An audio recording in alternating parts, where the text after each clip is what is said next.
Awalnya tadi ya, karena tempat ngopi kita tutup dan pindah ke mall. Terus kita bisnis kopi yuk gitu. And then bisnis kopi itu kita mulai nge-breakdown Pak. Mulai dari tempat, mesin, habis gitu pretelan.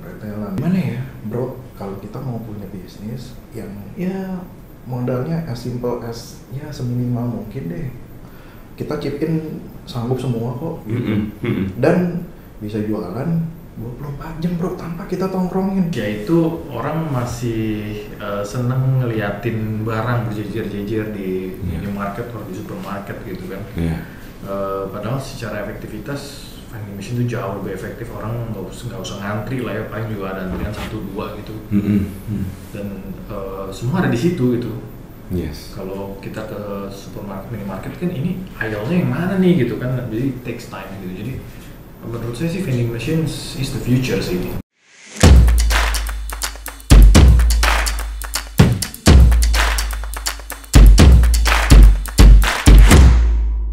Halo, balik lagi bersama saya Giri, vending machine expert dari SmartVan. Sekarang saya juga datang di sebuah kantor milik sebuah perusahaan bernama Daily Smartbox. Di sini saya sudah ditemani dengan Pak Anton sebagai pemilik dari Daily Smartbox. Dan tadi saya udah bilang saya nggak sendiri, saya di sini ditemenin sama Ica, ya. Ica adalah customer success dari SmartVan, ya. Dia yang bertanggung jawab untuk memastikan seluruh klien SmartVan bisa menjalani bisnis vending machine-nya dengan baik. So, yang kita mau dengarkan dari Pak Anton, sharing-sharing nih Pak, buat kita dan teman-teman semua di sini. Pak Anton yang kita udah tahu sebagai seorang profesional sebelumnya Pak ya, experting di ranah human resources management.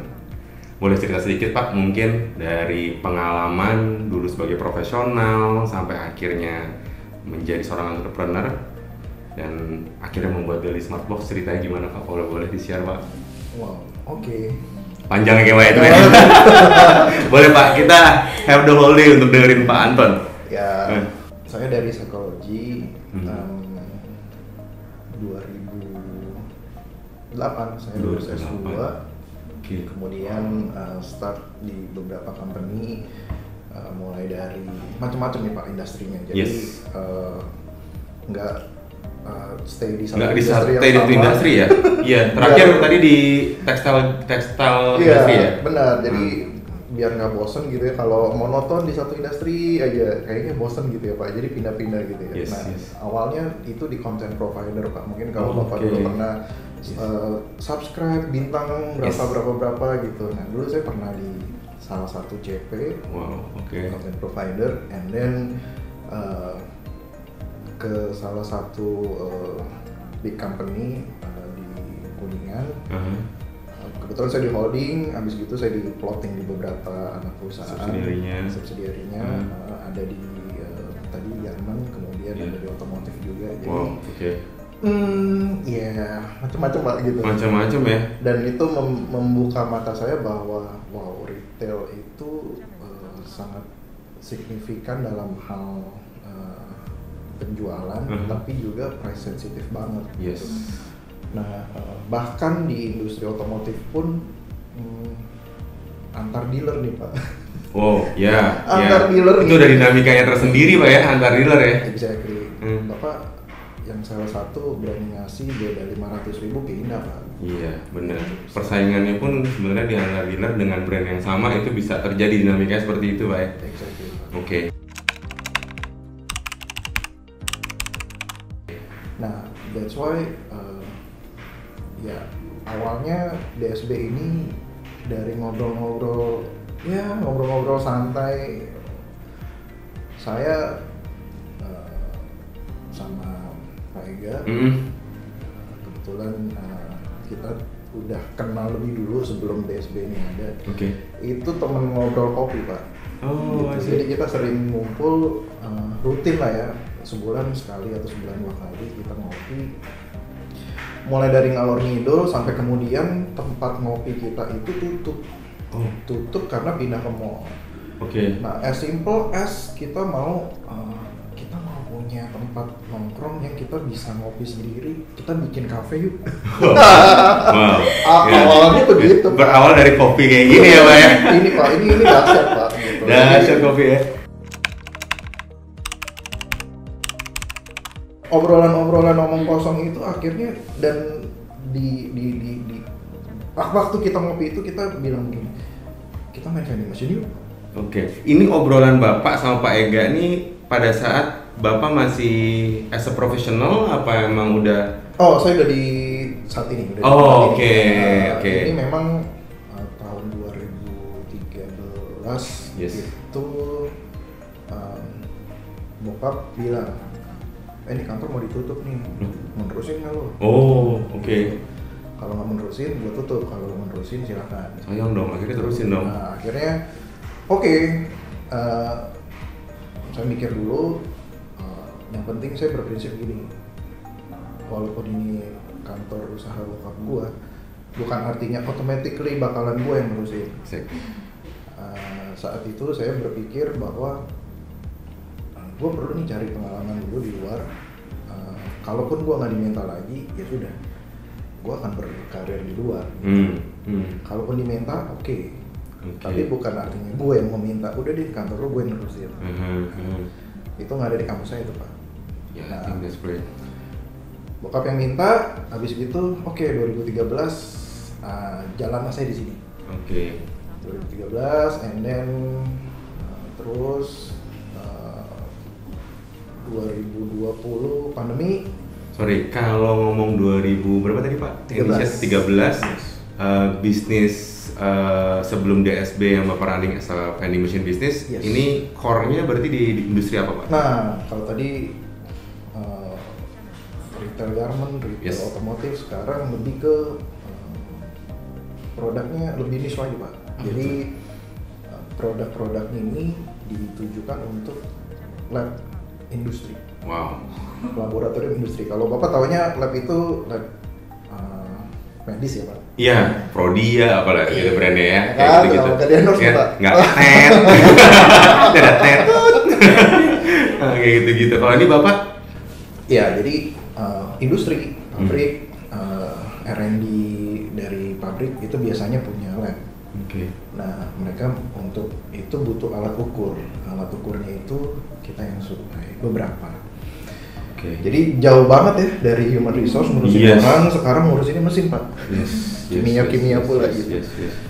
Ya well, intinya adalah si manusianya sih Pak. Nah memang untungnya, sekali lagi untungnya karena saya backgroundnya psikologi, human resources ya support saya untuk manage teman-teman yang ada di manage company ini.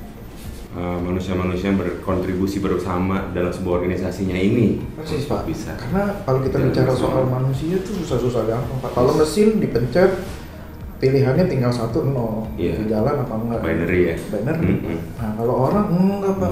Dikasih opsi perintah ini, ntar dulu di rumah gue lagi berantem nih sama bini gue, kelar Pak udah gitu. Bener. Beda Pak outputnya. Yes. Itu. Tapi benang merahnya tetap sama ya, artinya yang membuat Bapak akhirnya juga memberanikan diri as an entrepreneur, terus juga menjalani bisnis yang completely different dengan yang Bapak sudah pernah jalani as an professional. Beliefnya tuh ada dengan bagaimana Bapak bisa bersama memanage teman-teman untuk bekerja bersama bareng Bapak nih, gitu ya? Yes, timnya sih Pak. Timnya.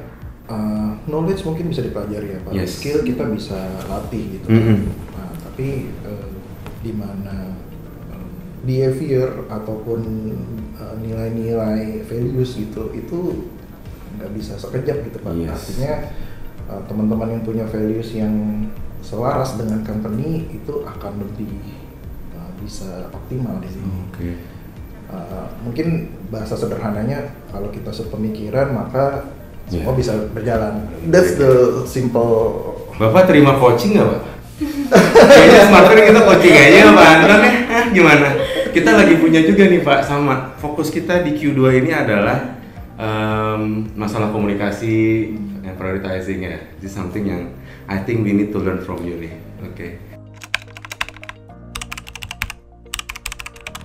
So anyway, balik lagi ke topiknya tadi. Berarti Bapak di situ ya challenge-nya emang ya we notice it's quite a challenge juga ya untuk menyemangati teman-teman bersama kerja sama kita. Mungkin dinamikanya juga masing-masing berbeda-beda. And Bapak sekarang udah berjalan menjalani bisnis yang niche, and then Bapak decide untuk di tengah jalan nih ngobrol Pak Ega tadi di warung kopi. Yes. Bikin this vending machine berarti gitu ya Pak ya ceritanya. So what's the reason behind? Ngobrol Pak Ega ngomong apa sih Pak sampai akhirnya vending machine Pak? Nah, awalnya tadi ya karena tempat ngopi kita tutup dan pindah ke mall. Terus kita bisnis kopi gitu. And then bisnis kopi itu kita mulai nge-breakdown Pak. Mulai dari tempat, mesin, habis gitu pretelan, belum renovnya. Ya mesin kopi juga murah ya Pak ya? Exactly, mesin kopi opsinya banyak. Mulai dari beli, sewa, harga berapa, juga itu ya? ada gitu. Yes. Tapi ya berapa sih kita mau start usaha bisnis kopi, warung kopi lah gitu. Kita nggak bilang kafe lah, warung kopi gitu. Berapa gitu. And then gimana ya bro, kalau kita mau punya bisnis yang ya modalnya as simple as ya seminimal mungkin deh, kita chip in sanggup semua kok gitu. Dan bisa jualan 24 jam bro tanpa kita tongkrongin. As simple as that Pak. Oke. Pemikiran kita cuma itu doang. Right. Gimana kita bisa jualan produk yang kita mau, orang butuh 24 jam tanpa kita harus nongkrongin. Karena saya bilang, lo kalau jualan satu ya, kalau ada orangnya yang nungguin berarti kita mesti memanage orang itu. Yes. Gitu. Yes. Satu cukup nggak? Nggak mungkin kan. Kalau warung kopi minimal 2. Satu baristanya, satu yang beres-beres. Dua tuh. Terus omset tuh berapa ya? Ya ini pemikiran yang numbers banget gitu ya. Yes. Karena pre-business setup ya. Artinya Bapak kan sebelum men-setup sebuah bisnis pasti kan ada namanya analisa ya, SWOT analisis lah gitu ya Pak ya. Dari masing-masing ide gitu ya. Ini ada awalnya dari untuk men-setup sebuah warung kopi yang dimana yang tadi tempat nongkrong udah nggak ada, pengen ada lagi, tapi pasti buat Pak Anton dan Pak Ega selalu ada buat ngobrol gitu kan. Oke, nice, menarik ya. And then dari omong kosong kita bisnis vending machine aja yuk gitu. Ya juga ya, 24 jam nggak ada yang nongkrongin, jalan terus, jualan terus, tetap dingin gitu kan. Orang mau butuh kapan aja bisa. And then pada saat itu kan pandemi Pak. Ya, yang penting less interaction. Yes. Gitu. Ya apalagi. Oh iya, kita mulai emang itu ya di saat ini Pak ya, masih ya 2000 Bapak berarti start itu untuk bisnis vending machine di SP di 2022. Ya kan, tapi mungkin pemikirannya ngomongnya udah ya kan, pada saat pandemi ya Pak ya. Ketika pandemi banyak waktu di rumah kosong, banyak WFH, artinya terus gimana bro, kita nggak bisa ngopi nih. Ya udah ngopi sambil sup aja ya gitu kan. Padahal ngopi sambil sup gimana coba kan. Panis sambil saya minum ya. Ngopi masing-masing, situ minum sini minum gitu kan. Aduh. Terus akhirnya sempat setelah mereda beberapa saat ya kita bisa keluar lah. Nah, kita nongkrong lah di salah satu warung kopi. Habis itu tercetus soal mau kosong ini, kita bisnis mesin aja gitu. Oke.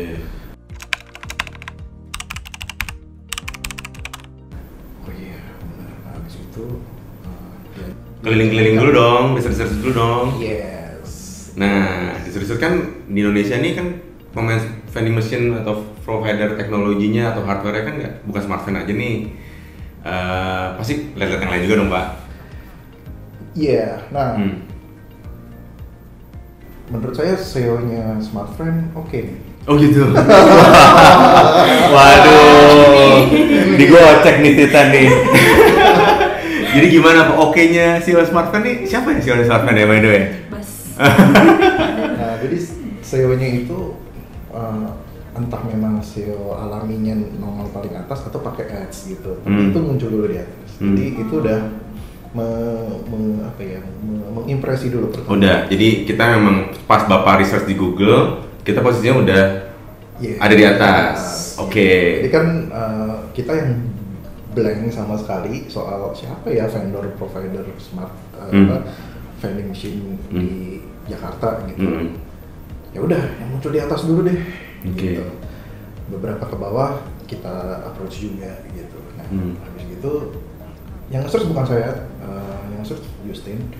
Dia begitu search nunjukin ini yang paling muncul di atas smartphone nih. Ya udah, hubungin dulu deh. Dan kontak lah gitu kan. Pada saat itu dijawab dan segala macem. Habis gitu ya udah, dan responsif Pak, itu Pak. Jadi vendor boleh banyak yang lain, tapi ketika dikontak responsif Pak. Pada saat itu. Nah, jadi kita ya itu kan ibarat orang buta ya Pak, nggak tahu soal vending gitu. Jadi ya mau secepat mungkin dapat informasi itu gitu, nanya harganya berapa, habis gitu sewanya mekanismenya seperti apa gitu. Kita kontak lah, Justin yang kontak waktu itu dan responsif. Jadi responnya cepat gitu Pak. Wow. For dia punya tim, so that's a positive note from our clients. Itu yang jadi mungkin ya Bapak juga lebih tahu lah, top of mind seseorang kan penting ya Pak. Jadi ketika kita top of mind kita, wah ini responsif nih, terus di bidang yang kita memang blank sama sekali, ya, jadi kita langsung nyantol gitu Pak. Kita follow up, itu makanya setelah tektokan beberapa kali, yang lain lama, akhirnya udahlah kita smartphone aja gitu. Yang lain merespon tapi lama, gitu. Terus akhirnya terus kemudian pricing juga, kemudian udah janjian lah waktu itu kita datang ke kantor melihat unitnya ya, bawah, demo unit, melihat,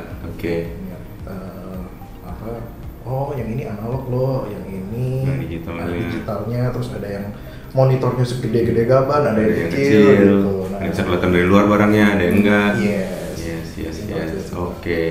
And then disitulah berarti Pak Anton datangnya waktu itu dengan Bu Justin berarti ya Bapak ya? Bertiga kita. Bertiga? Ya, Ega juga? Justin sama Ega.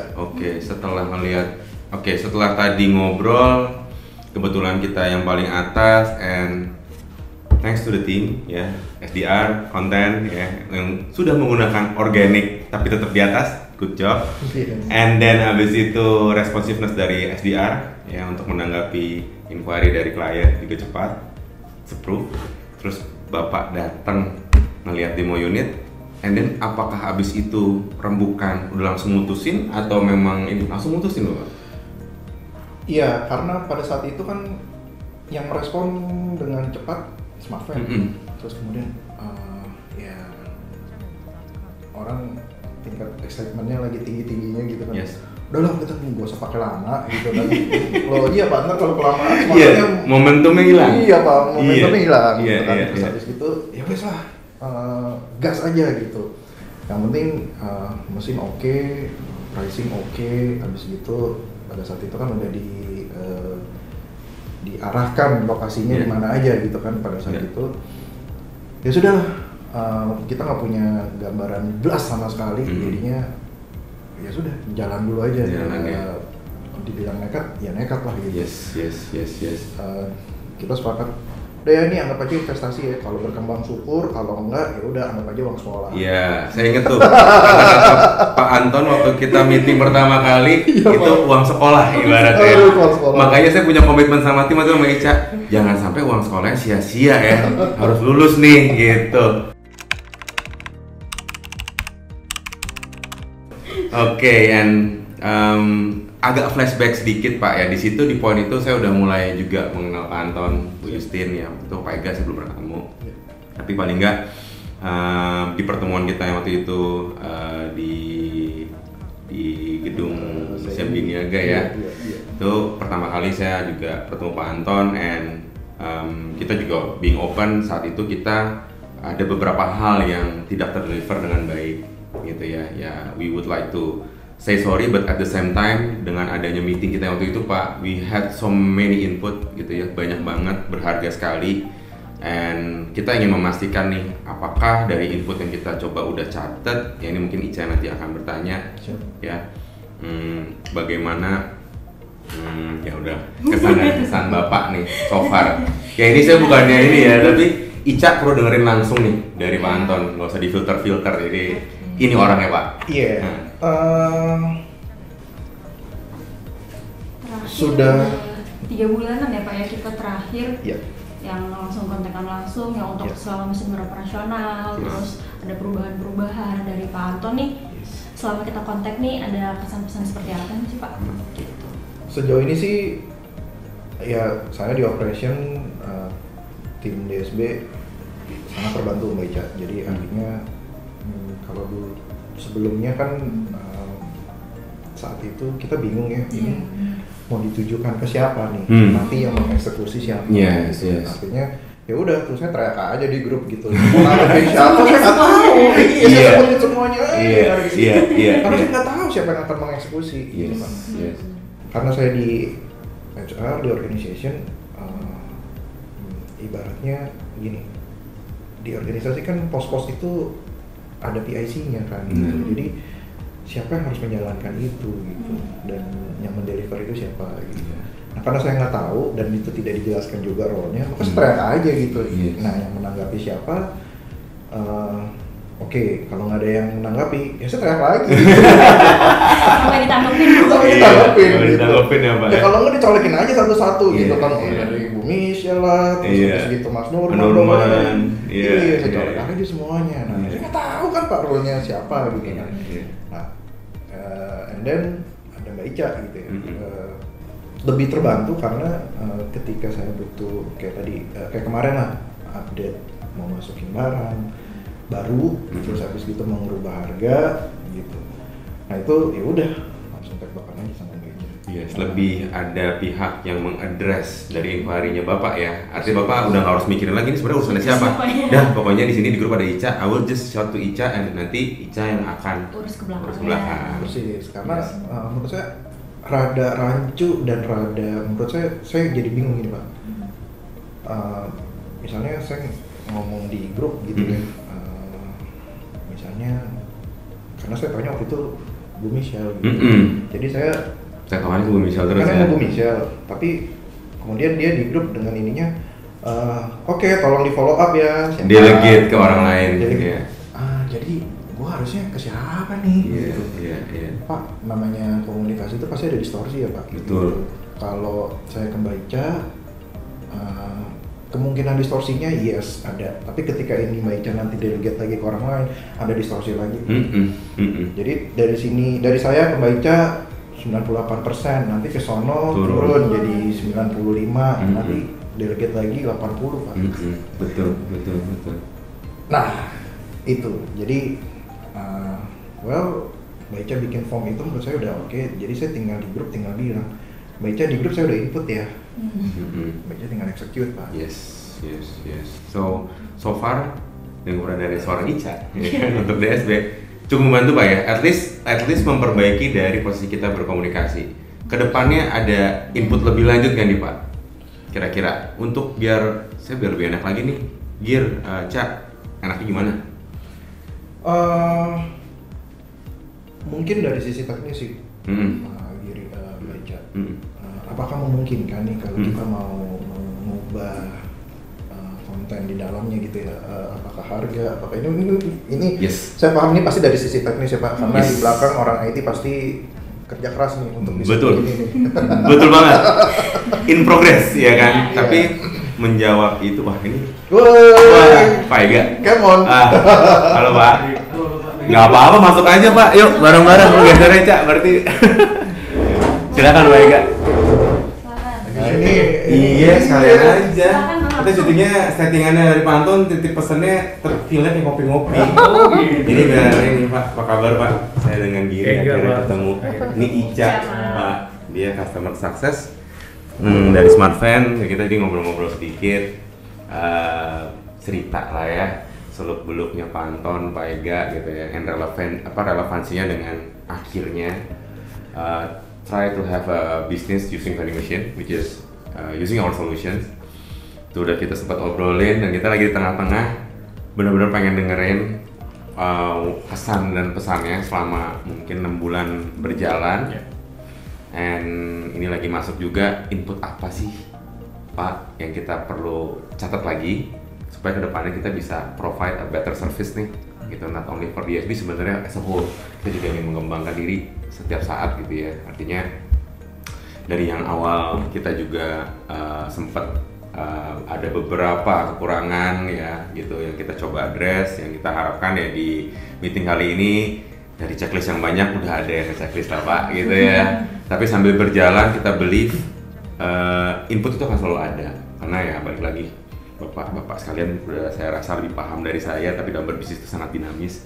Jadi perkembangan, perubahan itu tidak akan checklist itu akan hilang gitu. Nah, nambah ya Pak? Nambah Pak, nambah pasti. And tadi ada satu topik dari Pak Anton yang kedepannya apa sih yang kita mesti provide mungkin untuk mempermudah DSB dalam mengoperasikan mesinnya. Tadi bicara mengenai keleluasaan bagi DSB untuk bisa mengedit sendiri UI material di mesin, planogramnya, barangnya gitu Pak ya? Kalau bisa Pak. Yes. Jadi sebenarnya ini hal yang sudah selesai kita deliver di sistem kita yang versi lama. Kan Bapak kan juga pengguna CMS ya Pak ya? Kita punya CMS, itu versi yang bisa dibilang ya 1.0.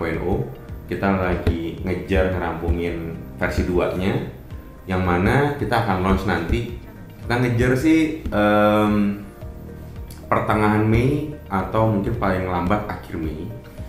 CMS versi baru di mana kita sudah membuka akses buat klien untuk bisa merubah planogram sendiri ya, dan merubah UI material. Kalau UI material itu kita bicara aset idle screen, headernya, footernya untuk bisa diupload sendiri.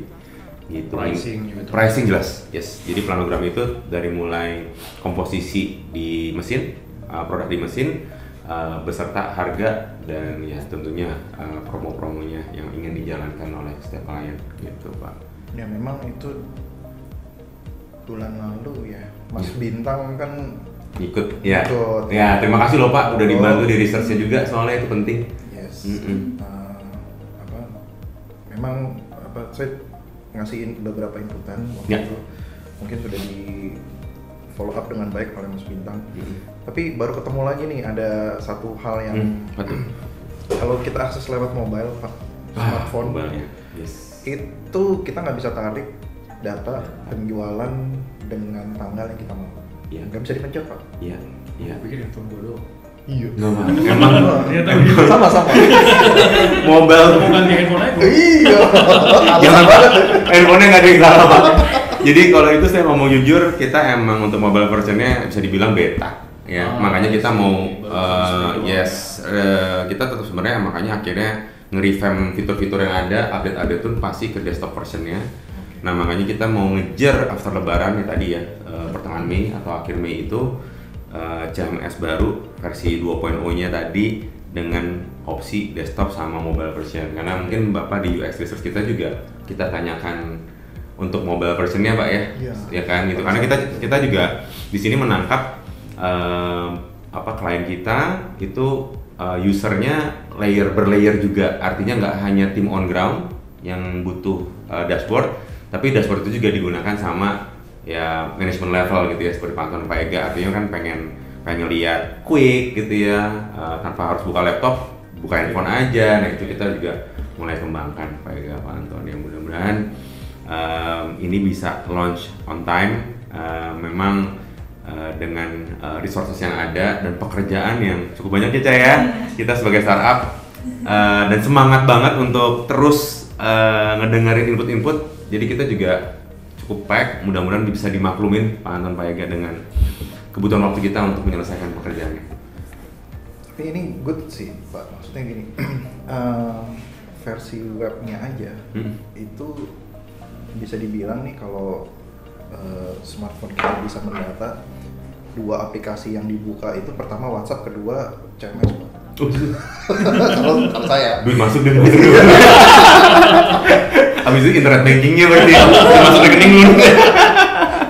Ya memang Untuk update meriksa CMS memang di saya Pak, karena operation untuk loading barang, habis gitu kapan harus belanja itu udah di saya. Jadi yang lebih sering buka itu di saya. Nah paling nanti saya ngomporin aja ke Ega kan, bro kita jualan segini nih, kalau dia nggak percaya masa sih baru dia masuk sendiri deh gitu. Kalau nggak tapi handphone nggak bisa diklik. Dari versi desktop saya udah tarik tuh gitu. Nah udah saya olah, udah saya pivot, olahannya itu saya screenshot, saya kasih ke grup kan. Ada saya, ada Ega, ada Justin, ada teman kita satu lagi yang kita baru gabung juga. Nih dari tanggal segini sampai tanggal sini kita udah jualan segini nih, masa sih gitu, nggak percaya kan, masuk gitu. Nah, apa kadang-kadang dia yang ngomporin, nih bro jualan kita udah segini gitu. Oke. Balik ya. Oke, wow, ceritanya menarik banget karena dari sebuah harapan punya tempat kopi biar tetap bisa ngobrol bisnis. Gue cerita dulu. Dari omong kosong kita mau bikin kafe kan, warung kopi. Katanya warung kopinya pindah ke mall jadi terus. Punten, mungkin kopinya nih buat bro. Oh iya. Nanti nggak mau. Nanti. Ada nggak mau? Nggak mau. Nanti. Nah, jadi itu sampai akhirnya sekarang udah berjalan, interaksinya sedemikian rupa, inputnya juga kita udah terima. Ada lagi mungkin Cak yang mau ditanyain Cak dari lo buat Pak Ega sama Pak Anton? Ya, tanya aja mumpung di sini. Iya. Kalau di WhatsApp susah Mbak. Iya, ngobrolnya kan terbatas ya Pak ya. Iya. Ekspresinya gimana? Ekspresinya nggak ada, yang lihat tulisan doang. Iyalah. Gitu. So far sih kalau pertanyaan sih enggak, cuma kayak mengapresiasi cara kerja dengan Pak Anton kan selama ini enak banget ya kalau sama Pak Anton tuh. Yang penting ya waktu itu kita kan ada permasalahan sama metode pembayaran dan lain-lain. Kayak dari Pak Anton juga udah jelas nih minta seperti ini. Jadi dari aku pun juga memprosesnya lebih mudah. Yang diinginkan tuh lebih mudah. Jadi yang seperti ini sebenarnya sangat membantu dari aku menerima inputnya sampai dengan menyelesaikannya seperti itu. Nah, mungkin gini, no hard feeling ya. Maksudnya waktu itu saya lebih senang dengan kata-kata yang terukur dan termeasure. Iya, Pak. Iya. Artinya ya tolong jangan menggunakan kata-kata bersayap gitu ya, kalimat bersayap gitu.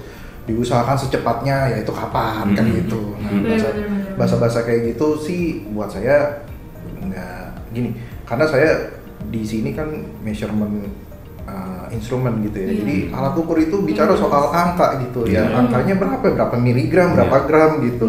Jadi kalau misalnya yang baca deliverable-nya adalah hari, kasih tahu aja, oh sekian hari Pak gitu. Nah, justru dari itu jadi saya jadi punya jadwal tertentu nih. Jadi saya juga punya jadwal. Jadi setiap hari ini saya harus update Pak Anton. Setiap hari ini. Jadi kita ada progresnya seperti itu. Hard feeling ya? Enggak, suka gitu. Itu saya agree Pak.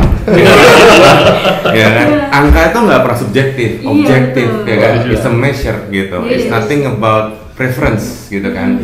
Ya toh juga dari pihak Pak Anton atau Pak Ega ya dari DSB di saat berinteraksi sama kita sebenarnya hanya dibuka juga kok ruangnya untuk kita menentukan kan Pak gitu, nggak yang artinya kan posisinya bisa nggak sejam selesai kan, nggak gitu juga ya. Artinya kita belajar untuk juga bisa melakukan judgement waktu yang mana aman ya kan. Makanya ini prinsip kita juga Pak, oke kita mesti tetap clear, measurementnya jelas, tapi juga jangan blunder. Artinya jangan menjanjikan sesuatu yang jelas kita nggak bisa deliver kan gitu ya. Misalnya kalau kita butuh 2 hari ya nggak usah ngomong sehari gitu, mending ngomong mungkin 2,5 hari tapi 2 hari selesai gitu, lebih cepat kan, lebih enak Pak ketimbang telat terus malah ngeles ya. Under promise over deliver.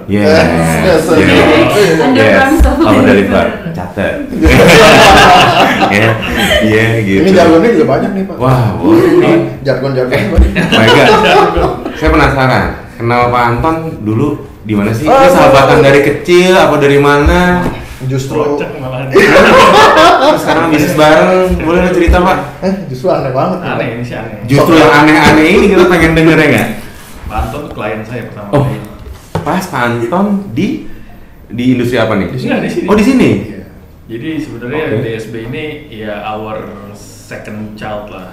Bisnis bukan bisnis pertama kami lah sebenarnya. Saya punya bisnis broker insurance. Anton ada di alat lab kan. Pak Anton itu klien saya untuk insurance. General insurance ya jatuhnya ya. dari mulai pertama kali apa ya, health insurance, group health insurance, jadi semua karyawan di sini insurance-nya kami yang bantu. Terus kemudian berkembang lagi ya, mobil, terus rumah. Semua sampai akhirnya bis barang. Semua udah diasuransiin, kalau bisa anjing ini asuransi diasuransi juga mas saya, jadi nggak ada aja. Kalau ada asuransi pagar, mungkin pagarnya diasuransi juga pak. Wow. Dan lucunya gini pak, Ega ini saya kenalnya justru dari teman saya satu sekolahan alumni gitu. Which is dikenalin, habis gitu ini loh broker asuransi yang bisa memprovide. And then meeting bareng lah kita ya. Meeting bareng lah, karena rumahnya di Kelapa Gading, jadi saya kan lebih tektokannya lebih gampang kan. Ada apa-apa cari aja di neighbor lah ya, sekitarannya kan. Jadi maka banyak kontakannya sama dia. Udah, akhirnya rutin tuh ya kita ngopi bareng ya. Ngopi, sering sarapan ya, lunch, pokoknya kita ada waktu kosong yuk udah jalan gitu. Jadi simple as that. Berarti expertise Pak Ega banyakan di sales marketing nih. It's quite a success loh Pak. Sampai kalau bisa ada anjingnya dapat insurance juga ada. You know what? Ini apa bikin bis barang? I mean it's quite a success. I need to learn from you. Antum juga mungkin I believe the success itu juga relate ke how both of you guys maintain trust to each other ya. Pada akhirnya nggak sih Pak gitu. Berawal dari awalnya sih kita nggak ngomong bisnis ya. Ngobrol aja gitu terus saking kita sering ngopi di suatu tempat itu tempat kopinya tutup. Wah nggak bisa begini ya, kita buka sendiri aja gimana gitu kan, terus ngomong hitung nggak visible. Yaudah kita pikirin yang lain lagi, udah nggak ada ngomongan lagi. Jadian ya gini ya. Ngomong bikin vending yuk, ya, kayaknya asik tuh. Udah. Cari vendor. And you know what? Kita bikin vending yuk itu adalah 5 menit terakhir di sebelum kita pulang.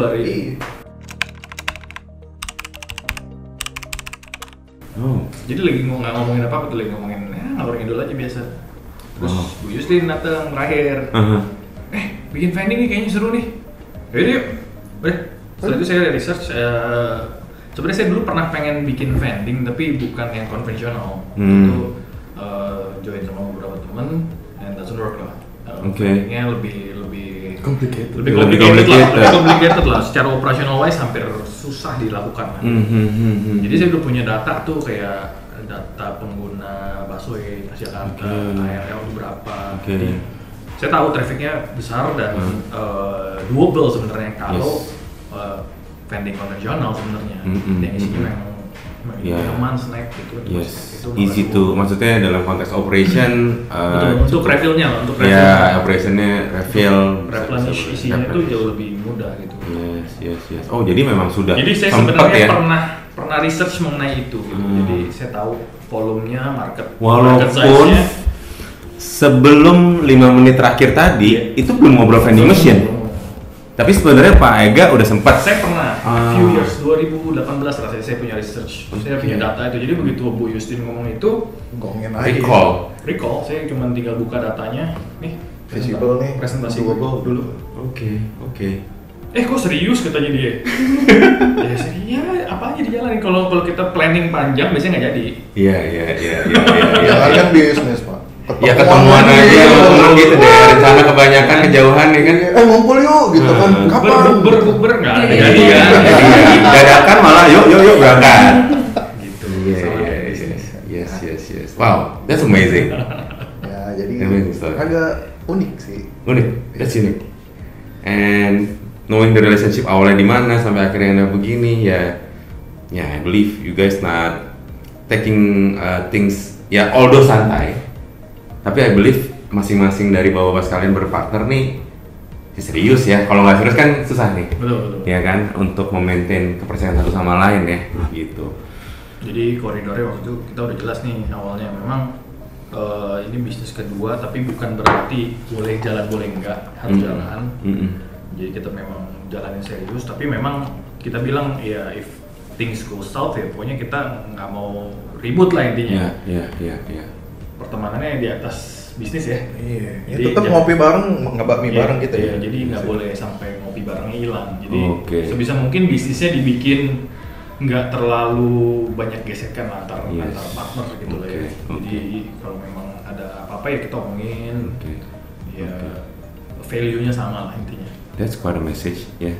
Knowing Smart Fan juga bagian dari yang harus memastikan ini semua. You don't. Investasinya. Yes. Artinya kita juga as part of people ya yang involved ya, terutama the way DSB running the vending machine business. Ya, we need to keep that juga supaya tidak menjadi masalah di manajemen bisnisnya bapak sekalian ya.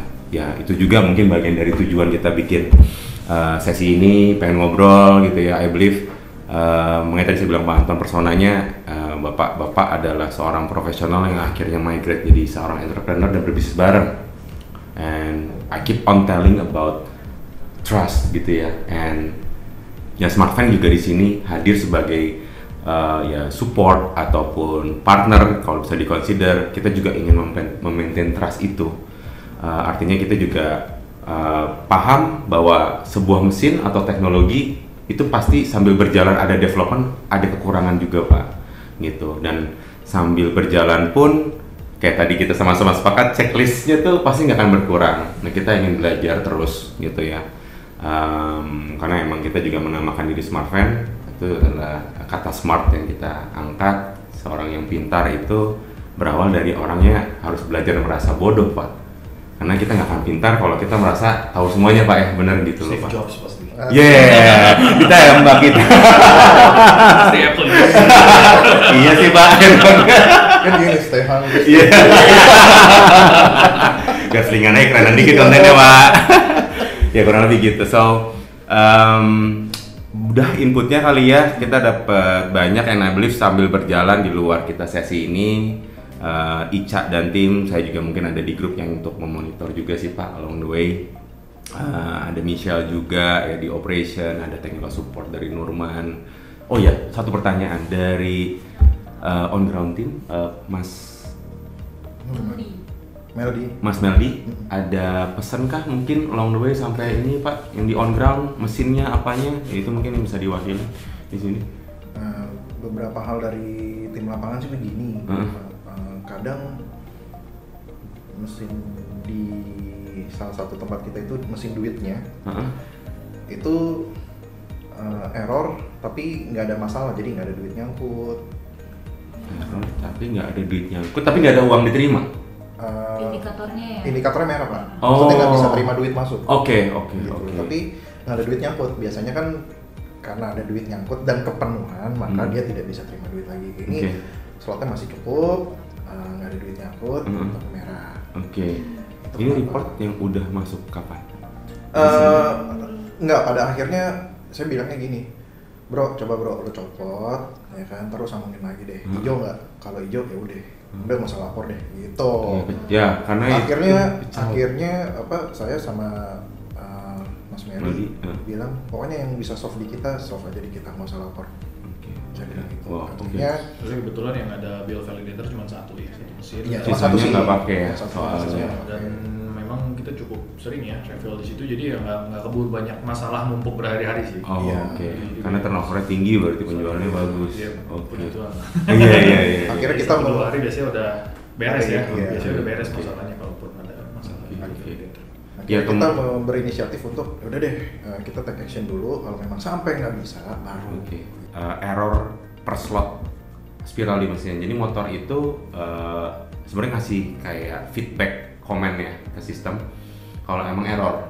Jadi errornya motor itu kalau ternyata dia di trigger nggak ada balikan, kita anggap dia berarti idle stall. Artinya dia nggak muter. Nah itu ada notifikasinya. Tapi ini masih ke internal tim kita karena kita masih tahapan R&D juga Pak terkait effectiveness dari notifikasi ini. Itu satu, kita udah punya tapi masih dikonsum sama kita dulu. Terus setelah itu kita juga punya notifikasi kalau kita namanya ada semacam API. Jadi API lokal kita punya mesin kita punya API lokal di mana ini kita baca juga Pak gitu. Artinya si mainboard mesin, otaknya yang ngasih perintah ke si motor ini bisa error juga sebenarnya.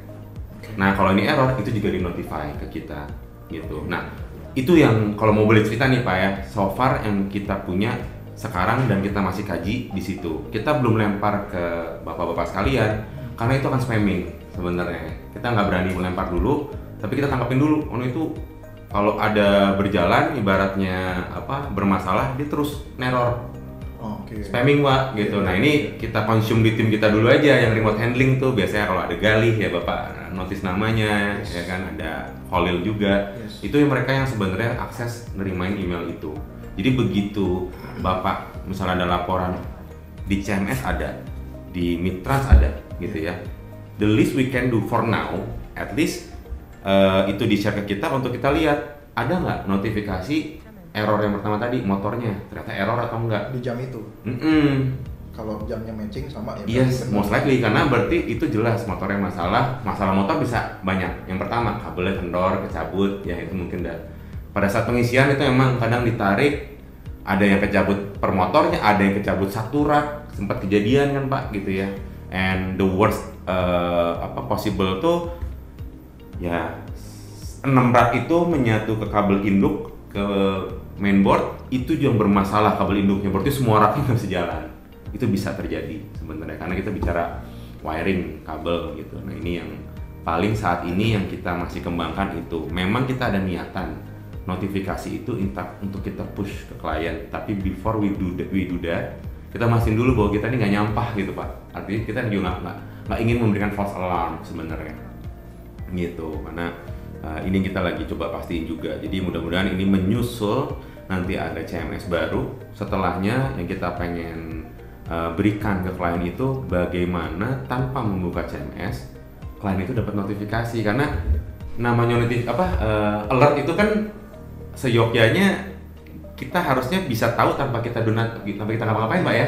Kalau alert itu baru bisa kita akses kalau kita login CMS kan, maka namanya bukan alert gitu kan Pak ya harusnya. Nah itu yang kita lagi coba bikin gitu loh Pak gitu. Saya yakin ya mungkin Pak Ega, Pak Anton tadi ya sering buka CMS, tapi kan ada waktu lah Bapak di mana nggak buka CMS, tapi sebenarnya itu harus ada yang ngasih tahu Pak, ini ada problem di mesin. Kayak waktu itu ya Bro, sempet offline 5 jam itu ya.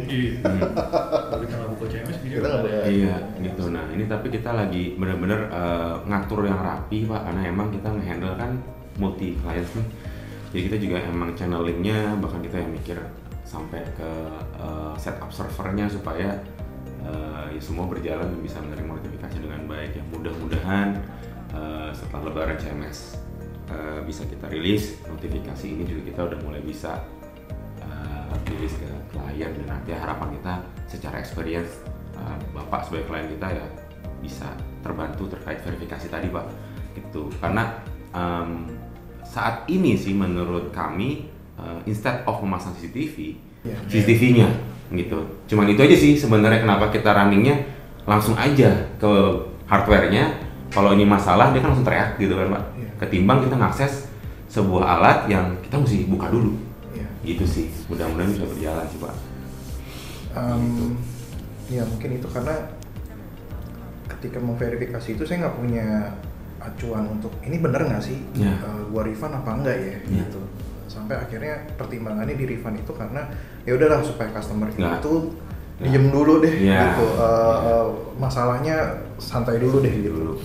Jadi kita refund. Nah itu ada loophole kan Pak, artinya untuk yang bentuknya fraud jadi terladeni juga mungkin di situ, yang itu nggak diinginkan kan Pak sebenarnya. Karena satu bentuk verifikasinya kita nggak punya datanya Pak, gitu. Gimana mastiin itu dia bilang tidak jatuh gitu. Kalau tidak jatuh barang fisiknya mana gitu. Betul. Karena kita nggak bisa melihat dari notifikasi apakah itu motor atau slot gitu Pak. Mungkin itu kita perlu banget sih Pak. Pasti Pak. Ya ini juga udah part of our agenda. Ya mudah-mudahan di semester 2 ya, kita memang targetnya semester 2. Jadi Mei itu CMS, terus di semester 2 tuh ibaratnya kita pengen ya PR yang kita punya nih untuk bisa memberikan experience lebih baik secara sistem dan teknologi ini kita bisa deliver. Notifnya pakai apa Pak? Notifnya email Pak. Pakai email. Kalau masuk ke API-nya WhatsApp aja Pak, itu lebih accessible gitu Pak. Anak sekarang saya lebih megang WhatsApp daripada email Pak. Yes, itu something yang kita lagi mau coba crack karena ada sisi komersialnya. Yes, karena itu yang mungkin Bapak tahu ya kalau WhatsApp API-nya nggak gratis Pak. Gitu. Nah ini kita lagi coba godok Pak. Mudah-mudahan ya harapan Bapak tadi kita bisa sambil berjalan, karena buat kami ujungnya bisa sampai ke sana itu ukurannya adalah skala ekonomi tadi, economic scale, supaya kita juga nggak bisa kita nggak ingin membebani tambahan untuk klien, karena ini sesuatu yang menurut saya ya basic, tapi kalau emang diinginkan mungkin ya akan ada imbas ke sana. Jadi sebelum kita bicara soal additional charge or whatever, kita coba supaya tidak men-charge sih sebenarnya. Minimal ada notif dulu lah. Yes, betul Pak. Itu karena kalau email sih kita bicara something yang itu bisa kita deliver without tambahan. Additional cost. Iya. Ya ini prinsip kita ya startup, terus habis lewat pandemi jadi ya sama kayak tadi Bapak bilang, cost tuh kalau bisa kita manage dengan baik gitu kan. Kalau bisa dipirit. Iya kan Pak.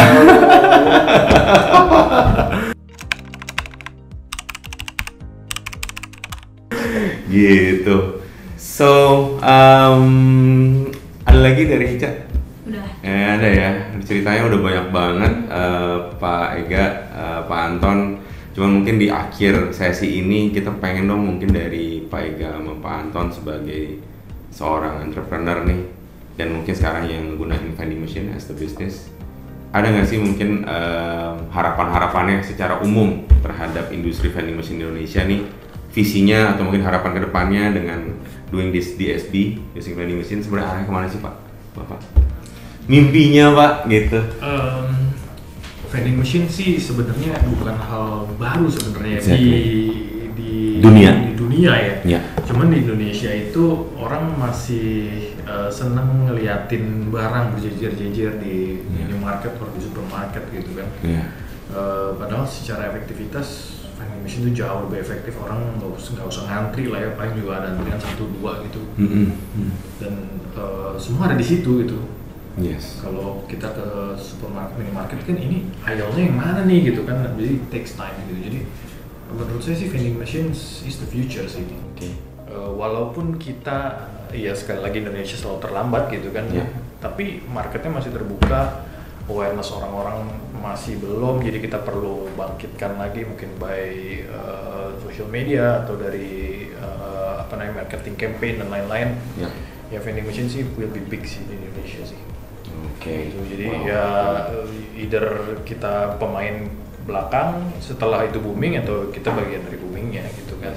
Yes. Surfingnya on the tides ya Pak ya. Yes. Harapannya gitu ya di atas ombak ya, instead of baru meluncur ombaknya udah nggak ada, kayak Pak ya.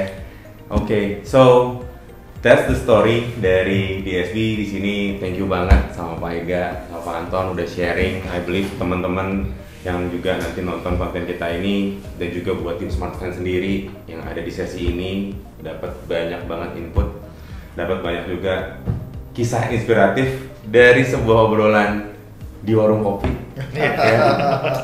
Sampai akhirnya decide untuk berbisnis vending machine, sampai kita sudah berjalan 6 bulan.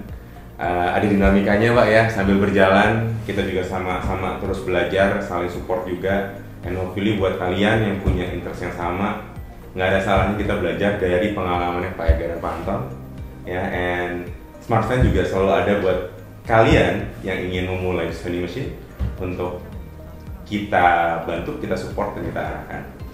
Thank you ya Pak Anton, Pak Ega, kita mungkin close dulu sesinya. Oke, terima kasih. Terima kasih waktunya. Terima kasih Pak.